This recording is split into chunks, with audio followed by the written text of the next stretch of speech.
बिस्मिल्लाहिर्रहमानिर्रहीम। अस्सलाम वालेकुम नाज़रीन, लाइव डॉक्टर शाहिद मसूद के साथ मैं हूं नाइला अली। नाज़रीन, लंदन से मियां नवाज शरीफ साहब मरियम नवाज साहिबा के हमरा यूरोप रवाना हो गए हैं। दूसरी जानिब राना सनाउल्लाह साहब आज कहते हैं कि इमरान खान साहब की ऐलान करदा लॉन्ग मार्च से पहले आर्मी चीफ की तकर्रुरी का फैसला हो जाएगा, जबकि वज़ीर दिफा ख्वाजा आसिफ साहब की जानिब से आज कहा गया कि 25 नवंबर तक आर्मी चीफ की तकर्रुरी का अमल मुकम्मल हो जाएगा। इस समेत दिन भर जो अहम डेवलपमेंट्स रहे उन पर बात करेंगे। हमारे साथ स्टूडियो में मौजूद हैं डॉक्टर शाहिद मसूद। अस्सलाम वालेकुम डॉक्टर साहब। वालेकुम जी, आपको भी सर, लंदन से मियां नवाज शरीफ साहब मरियम नवाज साहिबा के हमरा यूरोप रवाना हो चुके हैं और यूरोप के दौरे के नताइज, क्या सियासी कोई नताइज पाकिस्तान पर पड़ सकते हैं या इसका ओवरऑल आप क्या देख रहे हैं कि इसके बाद क्या नए तब्दीलियां पाकिस्तान में रोनुमा हो सकती हैं? देखिए, सियासत में बहुत कुछ हो रहा है पाकिस्तान की सियासत में, और मेरा ख्याल है कि उसमें जो एक बात इमरान खान साहब के हवाले से और मुस्लिम लीग नून और पीपल्स पार्टी और पीडीएम के हवाले से कल की थी, उसी की कंटिन्यूशन आगे चल रही है। और उसमें अब इमरान खान साहब का 26 तारीख को इस्लामाबाद उनकी आमद है, या रावलपिंडी या इस्लामाबाद जैसे भी होता है, और उसमें वो स्ट्रेटजी अपनी जो है वो नई सामने लेकर आएंगे जैसे भी है जी। क्या वो अर्ली इलेक्शंस, फौरी तौर पे इलेक्शंस ले पाएंगे हुकूमत से, ये अब देखते हैं आने वाले दिनों में। मुज़ाकरात शुरू हैं पॉलिटिकल साइड पे और शुरू हो जाएंगे मज़ीद, लेकिन ये है कि क्या नतीजा उसका यहाँ पे आने के बाद इलेक्शन कॉल करवाने में कामयाब हो जाएंगे, मेरा ख्याल है नहीं।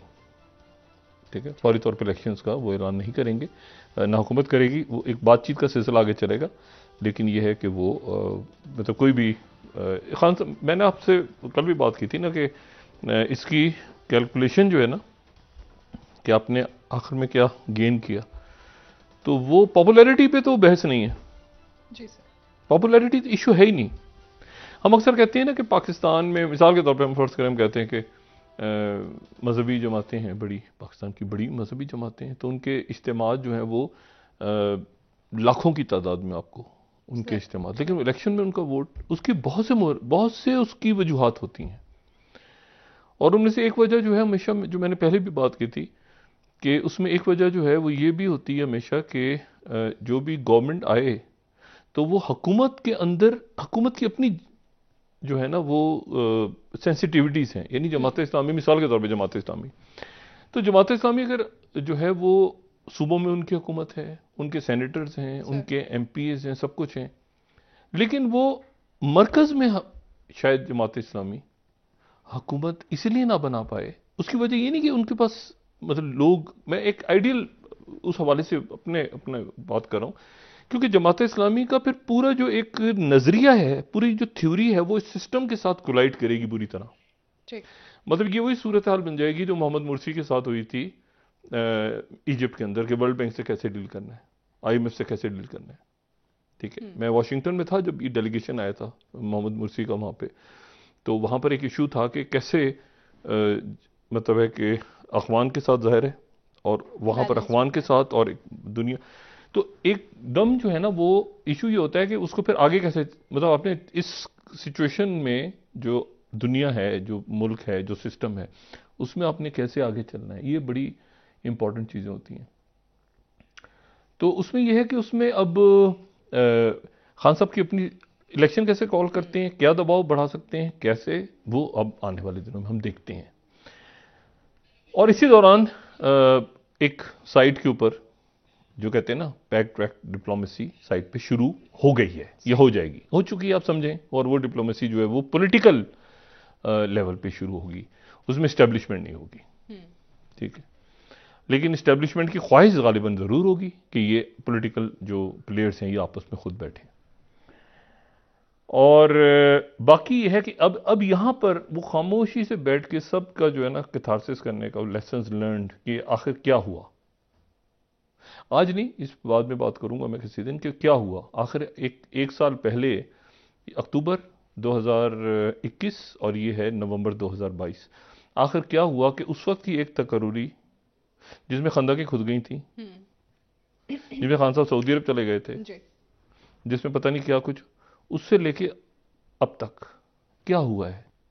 और उससे पहले, और ये क्या क्या वजूहात क्या हुई हैं, ये इसको कहते हैं ना कि मतलब क्या वजूहात हुई हैं कि जिसकी बुनियाद पे खान साहब की हुकूमत दरमियान में गिरी और मतलब गैर मुतवक्को तौर पे, मतलब है कि आप सोचें कि मुस्लिम लीग नून और पीपल्स पार्टी और सारी क्या, तो लेसन्स लर्न वाली बात होती है ना कि उसको बैठ के कितार से इसके क्या हुआ, ठीक है, और सकून.com के साथ ये क्या हुआ, और आगे ये जो मैसिव पॉपुलैरिटी है खान साहब की, मैसिव, इसको इलेक्शन में ले जाके प्राइम मिनिस्टर इमरान खान को कैसे वापस लाना है, ये स्ट्रेटेजी है। ये स्ट्रेटेजी होनी चाहिए कि इलेक्शन के थ्रू। अब उसमें जो है तो ये तो सियासी पॉलिटिकली कोई ये जो सारा दिन बात चलती रही आज के समरी आई है, समरी कहाँ गई, समरी क्या हुआ। समरी मैंने पहले भी कहा था कि वो ऐसे कोई ट्रक के ऊपर या रिक्शे के ऊपर बैठ के फटाफट इधर है उधर है किधर है कहाँ है कैसे है क्या है। आप समझें कि तमाम मामला तकरीबन जो भी हैं, यानी मैंने आज चेक किया प्राइम मिनिस्टर हाउस से और जो लोग कनेक्टेड हैं टुवर्ड्स एस्टेब्लिशमेंट उनसे, तो मुझे कहीं पर कोई बेचैनी नजर नहीं आई सवाए इसके कि ऐलान नहीं हुआ। मतलब एक बिल्कुल सकून.com है, यानी मामला सारे तकरीबन जो भी हैं, मुझे नहीं पता कि क्या हैं, और मैं तो मेरी तो अल्लाह से दुआ है कि जो भी तब्दीली आए वो अफराद से ज़्यादा मुल्क के लिए और रियासत के लिए अच्छी हो, और ये जो मतलब ये हिजान ख़त्म हो, ये किसी तरह से एक मतलब मुल्क आगे की तरफ बढ़े, और हम जिस ये जो भंवर में फंसे हुए हैं पिछले कई दिनों से या कई, मतलब एक सुकून आए ताकि उसके नतीजे में लोगों को समझ तो आए कि यार कल या परसों या हफ्ते के बाद हमने करना क्या है, ये पता ही ना हो कि यार पता नहीं क्या होने वाला है। मतलब इस तरह एक सुकून आ जाए, एक इस्तेकाम। तो मेरे ख्याल से मुल्क उस तरफ जा रहा है, मुल्क उस तरफ जा रहा है। थोड़ा सा शायद वो टर्मोइल आए दरमियान में, लेकिन ग्रेजुअली फिर वो होता है ना कि इलेक्शन कब होगा, कैसे होगा, रिफॉर्म्स क्या होंगी, कैसे होंगी, फिर आगे बहुत सारे ऑप्शंस खुलते हैं, ठीक है। और वो बात जो है वो पीटीआई की तरफ से भी कई मेरे ख्याल से शामिल कुरैशी साहब ने या फवाद चौधरी साहब ने किसी ने कहा कि सियासत में हमेशा मुज़ाकरात के दरवाजे खुले होते हैं, उधर से भी सादिक साहब और बाकी लोग कह रहे हैं। तो ये पॉलिटिकली जो है ये मामला हल होंगे, तो ये हिजान जो है ये दम तोड़ जाएगा अगले, अब किसी भी एनी टाइम, आज नहीं तो कल ये तकर्री हो गई। अच्छा, अब इसमें जो है वो आगे फिर जो मैंने बात की थी कि व्हाट इसके बाद क्या, हम तो इसकी बात की मुमकिनात पे कल बात कर रहे थे ना कि इसके बाद जो है वो पीडीएम के अंदर इस तमाम प्रोसेस में खामोश, पीडीएम में नहीं हुकूमत और इत्तेहादियों के दरमियान खामोश से एक क्रैक्स मौजूद हैं, ऑलरेडी मौजूद हैं। और इसके बाद चूंकि इलेक्शन की तरफ जा रहे हैं, इलेक्शन जब भी होगा वो चाहे जब भी होगा, इलेक्शन ईयर तो स्टार्ट हो गया ना, और ये तकर्री हो गई आम तरीन। तो अब इसके बाद जो है वो है कि अब इलेक्शंस में कैसे जाना है और किस तरह से जाना है। और उससे पहले इमरान खान साहब जो हुकूमत, ये आज जो बात की है ख्वाजा आसिफ साहब ने, हुकूमत बहुत सारे मुकदमात कायम करने जा रही है इमरान खान साहब पे, बहुत सारे मुकदमात कायम हो रहे हैं। अब हुकूमत कायम कर रही है, नैब कर रही है, क्या कर रही है, इमरान खान साहब की जो पार्टी रहनुमा है उन पे। अच्छा, मैंने जो बात पूछा कि क्या पार्टी रहनुमाओं पे हो रहे हैं या इमरान खान साहब पे हो रहे हैं, कि इमरान खान साहब पे भी हो रहे हैं, ये जो ख्वाजा आसिफ साहब ने कहा है ना कि तकर्री हो जाए तो फिर इमरान खान से निपटेंगे, तो ये जुमला उनका पड़ा, इसके पीछे पूरी वर्किंग है। तो अब वो जो मुकदमात कायम होंगे वो बड़े मैसिव मुकदमात हैं, मैसिव, मतलब वो कोई तोशाखाना या मतलब वो बड़ी, उसमें पीटीआई के खिलाफ, पीटीआई के रहनुमाओं के खिलाफ। कुछ लोगों का तो मैं सुन के आज हैरान हुआ हूँ, मतलब हाउसिंग सोसाइटीज, ऑयल रिफाइनरीज, उधर ह्यूज कामों में लोग जो है ना, 10 साल 8 साल का जो था सिलसिला कि हमने रहना है, तो उसमें वो पता नहीं किस तरह से, मैं तो परेशान हुआ हूँ सुन के कि बहुत से रहनुमा, और मेरे अब ये इसको कैसे ये कैसे खुलते हैं मामला। लेकिन हुकूमत पूरी इस वक्त जो है वो पुश करेगी इस बात को कि मुकदमात कायम हो खान साहब पे। और खान साहब के जो आसपास उनकी जो और क्या खान लीडरशिप साहब को है। इन बातों का इदराक है? खान साहब को मेरे ख्याल से इदराक है, होना भी चाहिए। ठीक है। और खान साहब को उसकी वजह यह है कि होना चाहिए इदराक, ठीक है।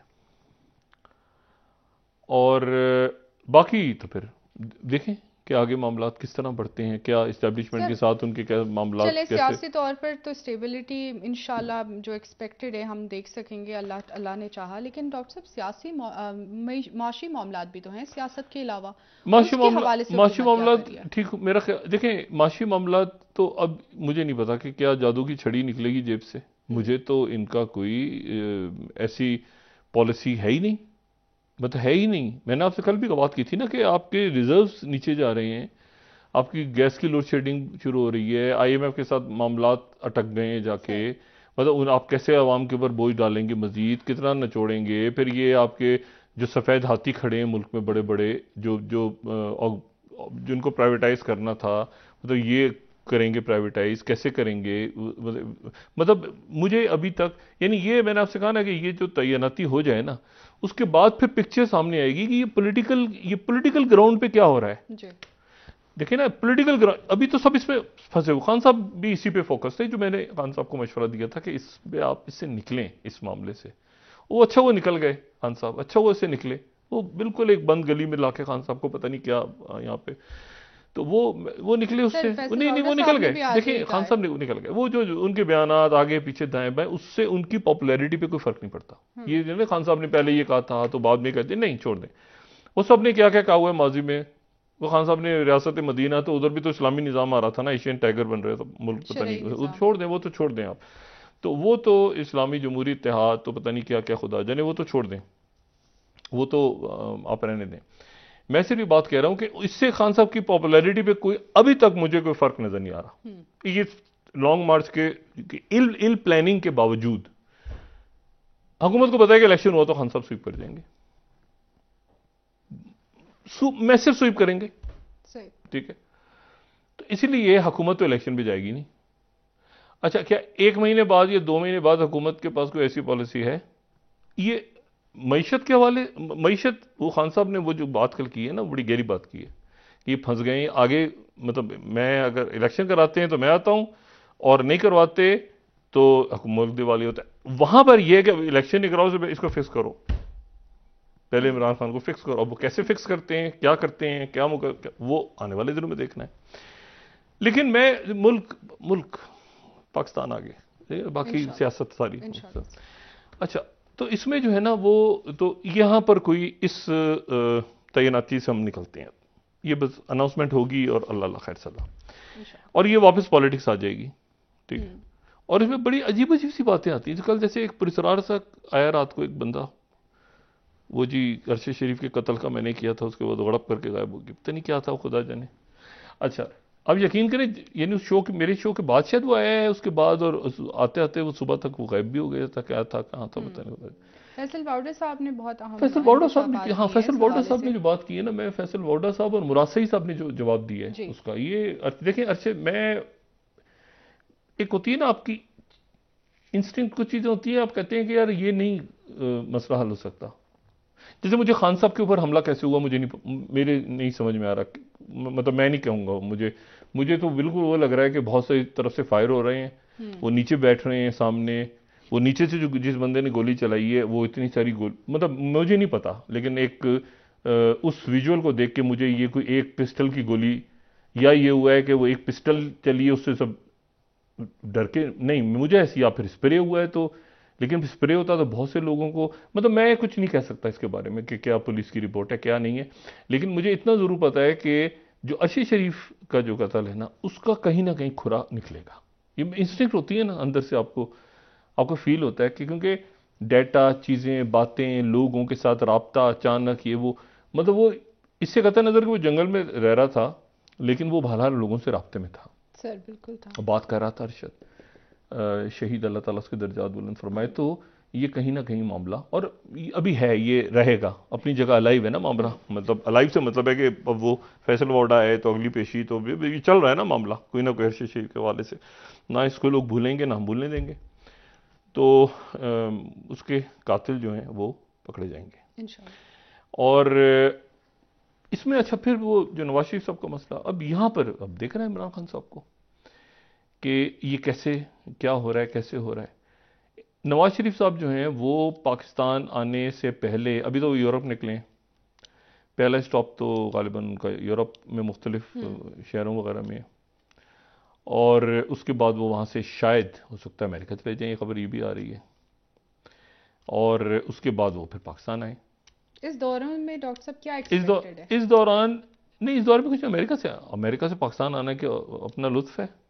अमेरिका से पाकिस्तान आ रहे हैं तो मतलब सोचिए ना, आपको इनडायरेक्टली मैसेज देना चाह रहे हैं। मतलब एक बात होती है ना, मतलब अमेरिका से हो सकता है via Saudi Arabia, via Qatar, मतलब लेकिन अमेरिका से वैसे तो इलाज के लिए जा रहे हैं, लेकिन ये कि वो बहरहाल अमेरिका से आना बात तो होती है ना। अच्छा बहरहाल तो वो उस तरह से उनको प्लान बन रहा है। अब खान साहब ने क्या करना है इस दौरान, देखें ना कि खान साहब की क्या स्ट्रेटजी है, कैसे क्या मतलब है कि मतलब तोपों में कीड़े, तेरे तोपों में कीड़े पड़े से तो जंग नहीं जीती जाती ना, ठीक है ना। इससे बढ़ के कोई स्ट्रेटजी पॉलिटिकल ही क्या हो रहा है, कैसे हो रहा है, क्यों हो रहा है, क्या, इसको तो खान साहब सोचेंगे ना बैठ के। और खान साहब, अब यकीन करें, खान साहब जानते हैं, जाहिर है वो तो नहीं है कि उनको इल्म नहीं है कि क्या हुआ पिछले 2-3 सालों में। वो तो खान साहब कहते हैं ना मुझे अचानक पता चला, अचानक कैसे, ऐसे अचानक टीवी से पता चला, टीवी से नहीं, ऐसे खान साहब को पता है कि क्या हुआ और क्या नहीं हुआ। और खान साहब को जो खान साहब गुफ्तगू बहुत सारी है वो ऐसी है कि खान साहब उस पर थोड़ा सा अच्छा। अब इसमें एक खान साहब के साथ और आने वाले दिनों के अंदर या हुकूमत, मैंने आपसे ना हुकूमत के क्रैक्स की जो मैंने कल बात की थी, वो क्रैक्स नहीं है, उसको इस तरह समझे आप कि एक अननेचुरल सा चूंकि अरेंजमेंट है ना, तो वो अब आहिस्ता आहिस्ता, मिसाल के तौर पे पीपल्स पार्टी पीडीएम का हिस्सा, जो मैंने पहले भी बात किया, पीपल्स पार्टी का इस वो जो मर्जी कहें, इस तैनाती के हवाले से एक नुक्ता नज़र थोड़ा सा शायद मुख्तलिफ था किसी मर्रे पे, लेकिन हतमी तौर पे शायद शहबाज शरीफ साहब का भी हो, किसी का भी हो, हतमी तौर पे नवाज शरीफ साहब की मुशावरत ही शहबाज शरीफ साहब के फैसलों पर हावी होगी, ठीक है। और ऐसे ही हुआ। अब ये जो चीज थी, जो इसके बाद तो फिर छोटे डिसीजंस है ना, इसके बाद तो छोटे इशू, वजारत हो गई, फलां हो गया, ढिमाकना हो गया। और एक बात मैं आपको बताऊं कि इस तैनाती के बाद जो है वो, मुझे ऐसा लगता है कि बहुत अजीब सी सूरत हाल डेवलप होगी फौरन। अच्छा, पॉलिटिकल सियासी महाजों पे, सही सियासी महाजों पे वो जो ये ख्वाजा आसिफ कह रहे हैं ना, वो तो ख्वाजा आसिफ का नुक्ता नजर है ना कि हम इमरान खान पे मुकदमे कायम करेंगे, उसको फिक्स करेंगे जी। लेकिन ये उनका नुक्ता नजर है और ये मुकदमे खोलने भी जा रहे हैं, लेकिन इतना आसान नहीं होता।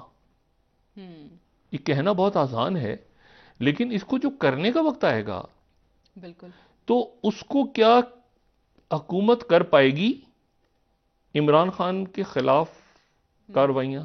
बिल्कुल बिल्कुल सर। और ब्रेक ले लेते हैं डॉक्टर साहब, वापस आके बात करेंगे मजीद। हाँ, मतलब मैंने कहा ना, ये मतलब साथियों के खिलाफ तो हो जाएगा शुरू, इमरान खान के खिलाफ जो है वो कार्रवाई, मतलब देखें, मतलब इमरान खान क्या अदालत गए, हजारों सैकड़ों लोग हैं, बहुत सारा रश लगा हुआ, उनके लोग हैं सारे, तो मतलब इमरान खान को हुकूमत कैसे उनके खिलाफ कार्रवाइयां करने जा रही है, ये जो है सही गलत जो भी केस, उसको छोड़ें, वो करेंगे कि उसकी इंप्लीमेंटेशन के डिसीजन कुछ और है, इंप्लीमेंटेशन कुछ और है। सही हो गया, ठीक है। डिसीजन जो है ना, पकड़ के गर्दन मरोड़ दो, जैसे खान साहब देते तो पकड़ के इनको बस, हाँ ठीक है। तो खान साहब नहीं कर पाए, ये क्या कर पाएंगे? सही हो गया, सही हो गया। आपसे मजीद बात करेंगे डॉक्टर साहब। नाज़रीन, एक ब्रेक का वक्त। मैं ये नहीं कह रहा आई डाउट, दे कांट, अच्छा दे कांट, नहीं कर पाएगी हुकूमत, कोशिश करेंगे, सब कुछ करेंगे, मगर उसका कोई फायदा ही मुझे, नताइज नहीं उसका, मुझे नहीं नताइज, मुझे उसका पॉलिटिकल फायदा इमरान खान को होगा।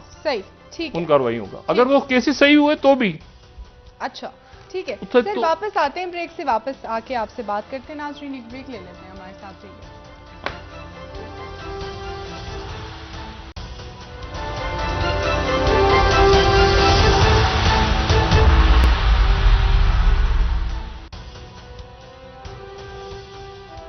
नाज़रीन, जी डॉक्टर साहब, ब्रेक से पहले आपने बात की कि हुकूमत खान साहब के खिलाफ मुकदमात तो दर्ज करेगी, लेकिन उसके नताइज हमें नजर नहीं आएंगे।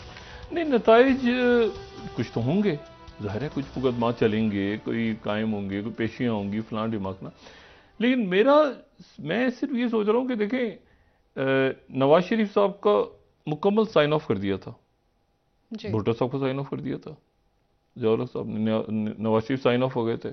साइन ऑफ से मतलब ये कि वापस, तो ऐसा तो नहीं हुआ, नहीं हुआ। तो वापस आए और मजीद पावर के साथ आ गए या कम पावर के साथ, तो वापस तो आ गए। तो इमरान खान को कैसे करेंगे? इमरान खान को कैसे आप पूरी की पूरी इक्वेशन में कि माइनस इमरान खान करके और फिर ये सारे बैठ के आपस में, ये तो ऐसे तो नहीं होगा। ठीक है, ऐसे तो नहीं होगा। तो अभी तो ये सब इकट्ठे हैं क्योंकि इमरान खान मौजूद है, और इमरान खान जो है वो चूंकि लेकिन उसके साथ ही जो मैंने पहले कहा आपसे कि अगला इलेक्शन कैसे होगा, नवाज शरीफ साहब के साथ पीडीएम होगी, सॉरी नवाज शरीफ साहब के साथ मौलाना साहब होंगे गालिबन, जो लगता है पीपल्स पार्टी के साथ शायद एएनपी हो, अगली सबबंदी कैसे होगी इमरान खान साहब। तो अब इलेक्शन की तरफ सब तैयारी कर रहे हैं ना, तो कैसे वो मतलब वो उसकी अगली सबबंदी हमें नजर आएगी। अब मतलब मैं इस तरह कर रहा हूँ, और भी बहुत कुछ ऐसा है जो मेरे ख्याल से पता नहीं मेरे इंस्टेंट क्या कह रहे हैं, लेकिन तैनाती के बाद बहुत सारे मामला दूसरे नजर आए। अच्छा, अब इसमें नवाज शरीफ साहब चूंकि बाहर हैं, तो फिर सारा का सारा ये जो भी कार्रवाइयां ये करनी होंगी शहबाज शरीफ साहब को। तो वही मैंने कहा ना कि वो ऐसा तो नहीं कि नवाज शरीफ वापस आ गए फौरी तौर पे फिर कार्रवाई शुरू हुई। तो नवाज शरीफ साहब तो भी अमेरिका और यूरोप और इधर उधर, तो ये पीछे जो अरेंजमेंट है क्या ये संभाल पाएगा मईशत को और बाकी चीजों को, ये देखना है। ठीक है, तो और इसमें इमरान खान तो मौजूद है अपनी जगह, चाहे वो ये कि धरना करके यहाँ पे करें ना करें, जलसा करके वापस जाके बैठ जाए पंजाब में। तो फिर तो एक सियासी बहरहाल मैदान सजेगा। ठीक है, तैनाती के बाद प्रॉपर सियासी पूरा वो कहते हैं ना, मतलब फुल धबड़धूस, उसको घूसा, उसको थप्पड़, उसको ये तो पानीपत का मैदान लगेगा। अच्छा, इसमें जो दूसरी जो चीज है वो लगना तो नहीं चाहिए, अगर पार्लियामेंट हो तो ना नहीं लगेगा भाई। पार्लियामेंट अगर हो मौजूद, जो भी फैसला करते हैं, जो शोर शराबा तकारीर एहतजाज, और वो रिकॉर्ड होता है प्रॉपर पार्लियामेंट का, तो सबसे सड़कों पे तो फायदा कुछ नहीं। अच्छा, बहरहाल तो ये फैसला खान साहब ने करना है। देखिए ना, आजम स्वाति साहब सेनेटर थे ना, तो इशू उठा, उनका इस्तीफा मंजूर कर लेती, दरमियान में तो इशू डेड हो जाता। तो पार्लियामेंट का अपना एक पावर होती है पार्लियामेंट। बिल्कुल। अच्छा, बहरहाल एनीवे, मैं एक बात आपसे और कहूँ, जो जमात इस्लामी के हवाले से भी बात हुई ना, तो मैं मतलब बहुत से सूरत है। देखें, ये फीफा का जो हो रहा है वर्ल्ड कप, फीफा ये 1904 से गालिबन 1904 या 5 से हो रहा है ये, और फुटबॉल और सॉकर अलग है, लेकिन वो बहरहाल मैं उस बहस में जाएगा। इनको जो वर्ल्ड कप हो रहा है कतर में, तो अब फीफा के वर्ल्ड कप का एक पॉलिटिकल एंगल सामने आया है। और पॉलिटिकल एंगल पे एक तो ये कि पहली दफ़ा किसी मशरिक़ी वस्ता के मुल्क में, मुसलमान मुल्क में सारा, उसमें लोग क्रिटिसाइज भी कर रहे हैं ये कि जी ऐसी ये नहीं हमें इजाज़त दी, वो नहीं दी, फलां नहीं दिया। बड़ा खूबसूरत कतर ने, बहुत खूबसूरत रवायती उसमें अंदाज भी है, उसमें मजहब का भी है, उसमें कतर की अपनी जो है रवायात, और साथ ही एक उन्होंने इंटरनेशनल ग्लोबल जो स्टाइल है। लेकिन उसमें दो तीन बातें बड़ी अहम हुई हैं। पहली बात तो ये है कि कतर की जो उसकी जो तकरीब थी, इफ्तिताही तकरीब, उसमें दुनिया के बहुत से रहनुमाओं ने शिरकत की, कई मुल्कों के उसमें रहनुमा आए। दो तीन रहनुमाओं की मौजूदगी वहां पे और आमद कतर में बड़ी इंपॉर्टेंट है। और उसमें जो है वो इसलिए इंपॉर्टेंट है उसमें कि शेख तमीम बिन हमद सानी ने उससे पहले खाना किया। अब उस खाने की जो पिक्चर्स या हमें जो तस्वीरें नजर आ रही हैं, तो हमें तीन शख्सियत अगर हम यहां रुकें, अमीर कतर हैं, तैयब उर्दगन हैं, और सऊदी वली अहद और वजीर आजम मोहम्मद बिन सुलेमान हैं। और पहली दफा इसी फंक्शन में ये जो प्रोग्राम हुआ, जो खाना हुआ, जो रिसेप्शन, इसी में पहली दफा तैयब उर्दगन और जनरल सीसी की मुलाकात हुई और दोनों ने हैंडशेक किया। सही। अच्छा, अब ये इसको पहले तो इस पे आ जाए ना जरा, ये जनरल सीसी और तैयब उर्दगन। जनरल सीसी है मिस्र के सदर, और मिस्र जो है वो तुर्की और मिस्र को थोड़ा सा जरा हम इस तरह समझें कि मिस्र एक जमाने में तुर्की का हिस्सा था, सल्तनत उस्मानिया का हिस्सा था मिस्र, और उस्मानी आ गए थे मिस्र तक। और उसके बाद लेकिन फिर ये हुआ कि वहां पर एक मोहम्मद अली पाशा, उनके जो मिस्र के गवर्नर थे, जो उस्मानी गवर्नर थे, मोहम्मद अली पाशा, ये वो मोहम्मद अली पाशा जिन्होंने बहुत मिस्र को छीना था किससे, ये नेपोलियन से वापस, जी। ठीक है। तो ये बड़े पॉपुलर, बड़े पावरफुल, लेकिन हुआ ये कि इन्होंने फिर जो उस्मानी सुल्तान थे इस्तांबुल में या अंकारा, ये जो भी कस्तुनतुनिया में, उनसे उन्होंने बगावत कर दी मोहम्मद अली पाशा ने। और मोहम्मद अली पाशा जो मिस्र में, यानी उस्मानी, ये आप समझे कि 19वीं सदी के, ठीक है, ठीक। और मोहम्मद अली पाशा ने कहा कि मैं तो उस्मानियों को नहीं मानता। और जनाब उसके बाद मिस्र और उसके बाद शाम और इराक और यूनान के इलाके और लिबनान के इलाके, ये मोहम्मद अली पाशा अपने कब्जे में लेते गए। और एक मरहला ऐसा आ गया कि वो बिल्कुल कुस्तुनतुनिया तक पहुंचने वाले थे। तो फिर उसके बाद मुआहदा हुआ उस्मानी फौज सल्तनत का, और ये तय हुआ कि ये इलाके जो हैं मोहम्मद अली पाशा के पास रहेंगे। तो मोहम्मद अली पाशा जो है वो जदीद मिस्र के बानी हैं। ये जो मिस्र इस वक्त मौजूद है, ये मिस्र, ये लॉरेंस ऑफ अरेबिया वाली कहानी में अलग नहीं हुआ था, ये मिस्र पहले से अलग था। ठीक। यानी लॉरेंस ऑफ अरेबिया में तो ये बाकी हिस्सा टूटा है ना, ये सऊदी अरब और ये सारे निकले हैं उस्मानियों से। मिस्र पहले अलग हो गया हुआ था 19वीं सदी में। तो मोहम्मद अली पाशा जो है वो वहां पर मोहम्मद अली पाशा की हिस्सा कायम हो गई, और मोहम्मद अली पाशा जदीद मिस्र के बानी बने। अब देखें कितनी तल्ख याद है कि मिस्र जो है वो मोहम्मद अली पाशा, और फिर मोहम्मद अली पाशा की आगे चलती रही बादशाहत, और सारा चलता रहा। फिर कहीं जाके जब सल्तनत उस्मानिया टूटी तो थोड़े से ताल्लुकात बहाल हुए, लेकिन वो खराब ही रहे ताल्लुकात। और फिर वो शाह फारूक जिनका मर्डर हुआ, ये मोहम्मद अजीब और जमाल अब्दुल नासिर, ये मोहम्मद अली पाशा का खानदान था। अच्छा। मिस्र में जो बादशाहत खत्म हुई है ना, शाह फारूक, जो कर्नल स्कू जिसे कहते हैं, जिसमें वो तख्ता उलट दिया शाह फारूक का, वो जो मोटा सा गुपलू था शुमाली कोरिया के, तो वो जो है, तो वो मोहम्मद अली पाशा, यानी वो तुर्क वो थी, लेगेसी थी, ठीक है, ऑटोमन। तो वो बादशाहत खत्म करके तो ये आ गए जमाल अब्दुल नासिर और मोहम्मद अजीब। लेकिन तुर्की के साथ ताल्लुकात कशीदा रहे, क्योंकि Jamal Abdul Nasser, Soviet Union, cold war हुई, सोवियत यूनियन, टर्की जो है वो अमेरिका इतना स्ट्रांग, अमेरिका के टर्की की वजह से तो ये क्यूबन क्राइसिस खड़ा हुआ था कि टर्की के अंदर वो मिसाइल नस्ब हो रहे थे। तो वो इधर कर रहे थे अमेरिकन, तो उन्होंने उधर भेज दिया था क्यूबा की तरफ। एनीवे, और टर्की फिर पहला इस्लामी मुल्क टर्की जिसने इसराइल को तस्लीम कर लिया था जमाल अब्दुल नासिर के दौर में। तो जमाल अब्दुल नासिर जो है उनकी नहीं बनी तुर्की से, और कशीदा रहे ताल्लुकात। कोल्ड वॉर के दौरान दो अलग अलग कैंप थे। फिर ये बागदाद पैक्ट जब बना, जिसका हम 20 थे, तो और ताल्लुकात कशीदा हो गए। उन्होंने कहा अच्छा ये तो अरब दुनिया में आ रहे हैं, अमेरिका आ रहा है, जमाल अब्दुल नासिर। फिर सीरिया और मिस्र का इलाका हो गया, ठीक है ना, यूनाइटेड अरब रिपब्लिक, और वो सारा वो चलता रहा। और वो इस तरह से हो गया कि यानी जब सीरिया के साथ इलाक हो गया मिस्र का, तो आप समझे कि तुर्की के बॉर्डर तक पहुंच गया था जमाल अब्दुल नासिर। तो ताल्लुकात कशीदा रहे।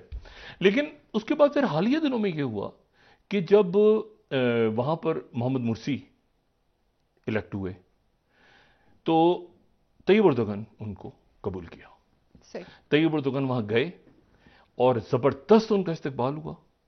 सैयद मोहम्मद मुर्सी जो है, और वहां पे तहरीर स्क्वायर पे भी उनका इस्तकबाल हुआ। और उसके बाद मजबूत सपोर्ट तुर्की और मिस्र के दरमियान, एक मिसाली सपोर्ट जो पिछली सदी के दरमियान में रहता, पुरानी हिस्टोरिकल जब आपके होते हैं तारीखी तौर पे, तो लेकिन वो मोहम्मद मुर्सी के दौर में कुर्बत हो गई। लेकिन फिर ये हुआ कि जब मोहम्मद मुर्सी का तख्ता उल्टा गया और जनरल सीसी आ गए, तो उसके बाद तैयब एर्दोगन ने शदीद मजम्मत की उसकी, और उन्होंने कहा कि ये तो इसराइल इसके पीछे है, और वो मोहम्मद मुर्सी के साथ उनकी वफात तक उनके साथ खड़े रहे। सही, ठीक। अच्छा, अब तुर्की, मतलब ये तो बैकग्राउंड हो गया। अच्छा, इस दौरान ये हुआ कि इतनी कशीदगी हो गई कि दोनों ने एक दूसरे के मुल्क से अपने सफीर निकाल लिए। सही। यानी तुर्की ने और मिस्र ने सफीर हटा लिए, सफारत खत्म कर लिए। अब इशू ये है कि ये तो अब तैयब एर्दोगन तो पहुंचे हैं यहां पे, कहां, कतर और मुलाकात उनकी पहली हुई किससे? जनरल सीसी से, जिनको उन्होंने कहा कि ये कातिल है, इसने अच्छा मिस्र ने भी रिएक्ट किया। एक मरला ऐसा है 2016 की बगावत जो नाकाम हो गई तो मिस्र ने कहा कि हम फतह गुलन को पनाह दे रहे हैं अपने यहां, अगर अमेरिका ने निकाला तो। वो फतह गुलन जो कि बगावत तुर्की में मतलूब है, सही। उन्होंने कहा जैसे रजा शाह पहलवी को जब अमेरिका ने कहा था, क्योंकि एक तासुर पैदा हुआ ना कि तुर्की प्रेशराइज करेगा तो शायद गुलन को वहां से निकालें, ठीक।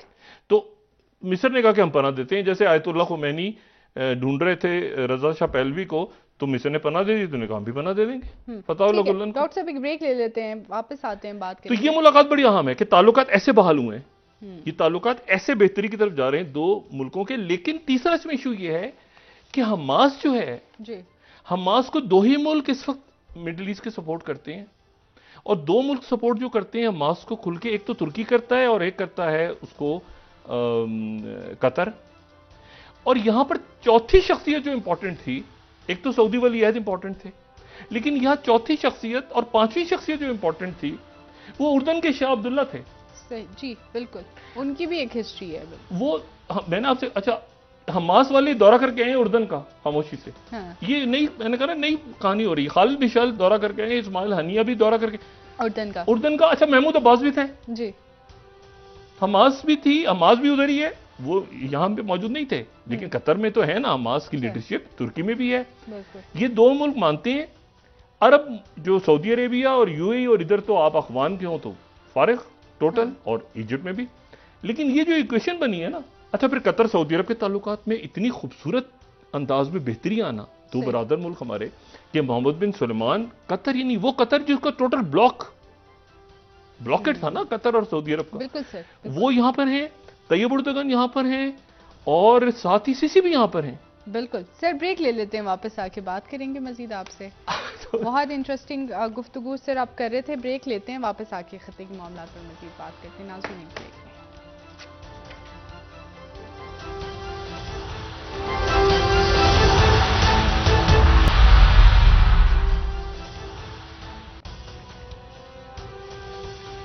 वेलकम बैक नाज़रीन। जी डॉक्टर साहब, बज़ाहिर तो सियासी मामलात इस वक्त हमें संभलते और एक कशीदगी में कमी नज़र आ रही है, लेकिन क्या वाकई में ये कशीदगी कम होगी मुस्तक़बिल में, या फिर मज़ीद आप देख रहे हैं कि अदम इस्तेकाम का शिकार होगा? देखें, हुकूमत के पास ये अरेंजमेंट के पास जो अरेंजमेंट है, इसके पास मसाइल के हल का फॉर्मूला नहीं है।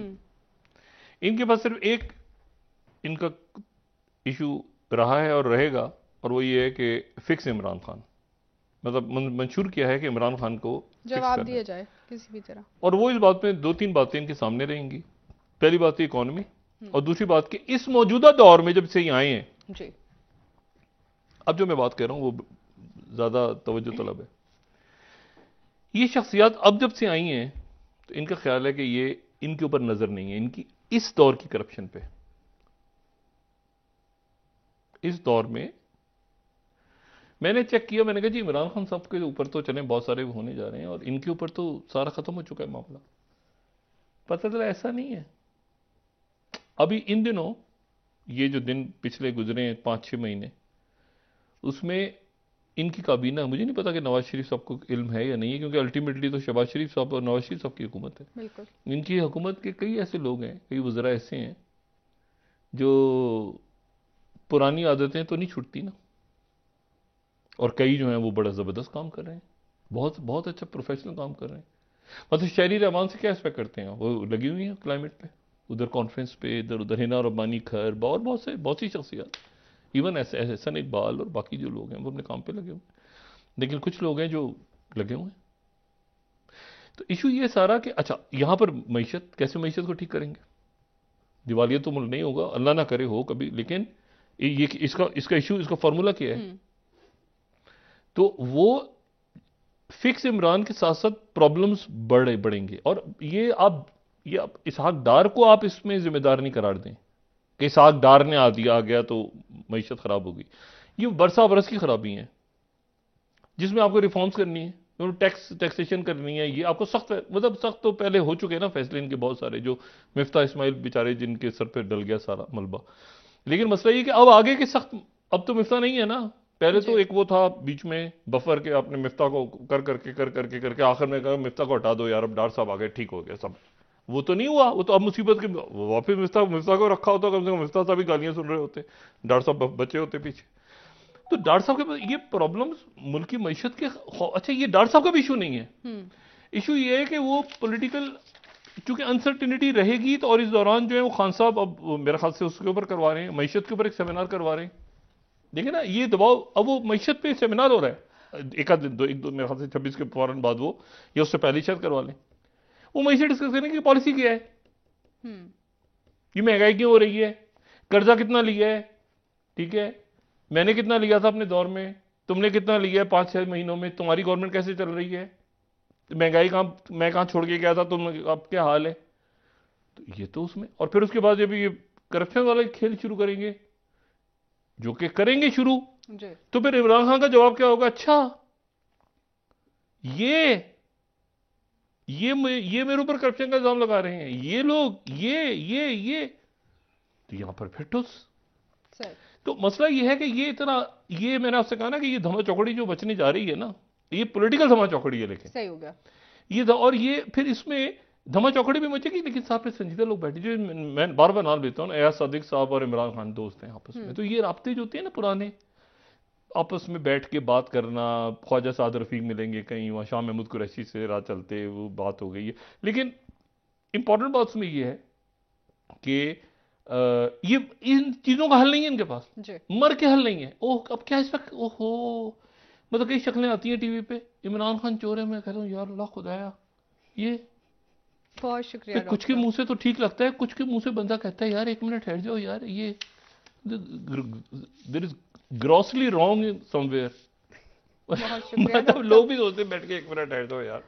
तो ये जो है ना, ये सारी चीजें आने वाले दिनों में ये और ये कि इमरान खान को फिक्स कर देंगे, ये तो मतलब मार्शल्लाह लग गए, तो एक मिनट मार्शल्लाह लगे, प्रॉपर मार्शल्लाह, प्रॉपर टेक ओवर हुए, तो नवाज शरीफ फिक्स नहीं हो सके, या भुट्टो साहब की अपनी जगह पार्टी मौजूद है, इमरान खान से कैसे फिक्स हो जाएगा। बहुत शुक्रिया डॉक्टर साहब, प्रोग्राम का वक्त खत्म हो रहा है। नाजरीन कल इंशाल्लाह दोबारा आपसे मुलाकात होगी। मुझे नाला अली को इजाजत दीजिए, अल्लाह हाफ़िज़। डॉक्टर साहब अपना दोस्तों रिश्तेदारों को के लोगों का सब ख्याल रखिएगा, अल्लाह हाफ़िज़।